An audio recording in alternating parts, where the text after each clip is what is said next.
ৰুমৰ পাকঘৰৰ ৰুমত তাৰমানে চিলিণ্ডাৰ বাজ হৈ গৈছে, তাতে অগ্নিকাণ্ড হৈছে। ইটাৰ ভাটা FNB এখানি পাকৰ কণা আলিকা মৰা হাতা বুলি কোৱা যায়। তেনেকে মানে পাকঘৰত গেছ জ্বলাইছিল, ৰজাৰ মাছ চলি আছে, এফতাৰী বস্তু বনাইছিল। সেই অৱস্থাতে চিলিণ্ডাৰ বাজ হৈ গৈছে, বাজ হৈ যায় কিনে 20জন মান মানুহ পুৰা গৈছে, এটা পানী কেঁচুৱাও পুৰা গৈছে। খুব অৱস্থা বেয়া আৰু তেওঁলোকৰ। এতিয়া 108 আহিছে, 108 আহি পেলাই তেখেতলৈ আমি মেডিকেল পঠিয়াই দিলোঁ। আমাৰ স্থানীয় লোকবিলাক সকলো আহি পেলাই ইয়াতে যোগাযোগ কৰিছে, আৰু জুইনুমা গাড়ীও আহিছে, তেখেতসকলে আহি পেলাই আমাক ভাল সহায় কৰিছে।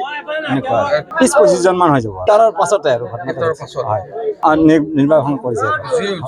নুমাইছে আপোনাৰ গাড়ী আহিছে না, গাড়ী ফায়াৰ ব্ৰিগেডৰ গাড়ী আহিছে। 20-25জন মান হৈ যাব। কেঁচুৱাত আছে, পানী কেঁচুৱাটো একেবাৰে ছাল গোটেই ছালবিলাক অৰি গৈছে, আৰু মাইকীবিলাকৰ ভৰি হাত গোটেই ছাল একো নাই, দেহাটো একো নাই, দেহা অৱস্থা বেয়া, একেবাৰে বেয়া। ৰুমত হৈছে, পাকঘৰৰ ৰুমত হৈছে। তেওঁলোক থকা ঘৰ, সৰু সৰু ৰুম নাই, লেবাৰ থকা ৰুমত তেনেকৈ পাছ হৈ গৈছে।